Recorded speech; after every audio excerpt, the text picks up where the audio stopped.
ورحمۃ اللہ وبرکاتہ۔ ایک عامی شخص کے لیے بہت ہی بڑا مسئلہ ہے، جو دین کا علم نہ سمجھتا ہو اس کو بہت بڑا مسئلہ ہے۔ روایات ایک مسئلے پر کافی آئی ہیں، تو اس کے سامنے جب ایک حدیث گزری ہوتی ہے، علماء سے سنتا ہے، تو دوسری حدیث کسی عالم سے سنے، فٹ وہ چونک جاتا ہے، پھر فتویٰ جاڑ دیتا ہے کہ یہ حدیث صحیح نہیں ہے۔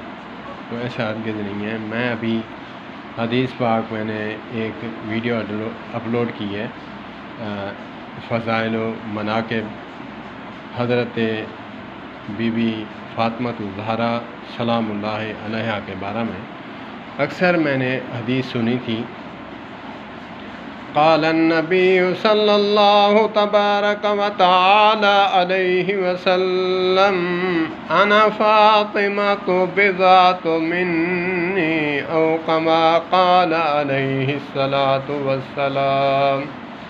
اتنی سی میں نے حدیث سنی تھی، لیکن آج میں نے موبائل پہ دیکھ رہا تھا فضائل بی بی فاطمہ الزہرا، بی بی فاطمہ الزہرا رضی اللہ تعالی عنہ سلام اللہ علیہا، تو کافی روایات ہیں، عقل دنگ رہ جاتی ہے کہ ہم نے دین کو پڑھا نہیں، سمجھا نہیں، پھر ہم کس بات پر یہ کہہ سکتے ہیں۔ مولانا محمد ابراہیم بھٹی حفظہ اللہ تعالی، جو کہ عالم دین ہیں، اہل حدیث ہیں، وہ فرمایا کرتے ہیں کہ فتوے دینے میں جلدی نہ کیا کرو، کہا کرو کہ قرآن و سنت میں یہ مسئلہ موجود ہوگا، لیکن میرے علم میں، میرے نالج میں نہیں ہے۔ کمال بات ہے، بہت ہی اچھا جملہ دیا انہوں نے۔ تو اسی طرح آج میں جو پڑھ رہا تھا، تو اس میں ان رسول اللہ صلی اللہ علیہ وسلم قال فاطمۃ بضعۃ منی فمن اغضبها اغضبنی۔ بی بی فاطمہ الزہرا رضی اللہ تعالی عنہا سلام اللہ علیہا، نبی پاک صلی اللہ علیہ وآلہ وسلم نے فرمایا کہ میرے دل کا ٹکڑا ہے، جس نے اسے ناراض کیا اس نے مجھے ناراض کیا۔ اللہ اکبر، اللہ اکبر، اللہ اکبر۔ میرے منہ میں خاک کہ میں ایسی ہستی کے بارے میں کچھ کہوں۔ ان رسول اللہ صلی اللہ تبارک و تعالی علیہ وسلم فاطمۃ بضعۃ منی فمن اغضبها اغضبنی او کما قال علیہ الصلاۃ والسلام۔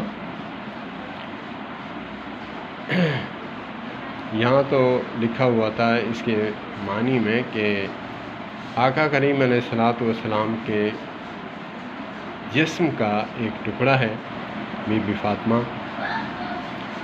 تو علماء کچھ یوں بھی فرماتے ہیں کہ نبی پاک صلی اللہ علیہ وآلہ وسلم کا بی بی فاطمہ الزہرا رضی اللہ تعالی عنہ سلام اللہ علیہا جگر کا ٹکڑا ہے۔ یہ بھی ٹھیک ہے، سبحان اللہ، علماء کی بات تو سبحان اللہ۔ میں تو ایک طالب علم ہوں، ان کے الفاظ موتی سیکھ کر عوام الناس کے سامنے رکھتا ہوں، اپنا ایمان بھی منور کرتا ہوں۔ اللہ پاک مجھے بھی اہل بیت اطہار کے نقش قدم پر چلائے، اور جیسے نبی پاک کی ذات کو ماننا ہم پر لازم، واجب، فرض عین ہے، اسی طرح اہل بیت اطہار کو بھی ماننا ہمارے لیے ایمان کا حصہ ہے۔ اور جیسے نبی پاک صلی اللہ علیہ وآلہ وسلم کی ذات کو ماننا فرض ہے، اسی طرح بات کو ماننا بھی فرض عین ہے۔ بے عینی ہی اسی طرح اہل بیت اطہار کو ماننا ہمارے لیے فرض ہے تو ان کی بات کو ماننا بھی فرض ہے۔ والسلام علیکم ورحمۃ اللہ وبرکاتہ۔ صلی اللہ تبارک و تعالی علیہ وآلہ وسلم تسلیما کثیرا۔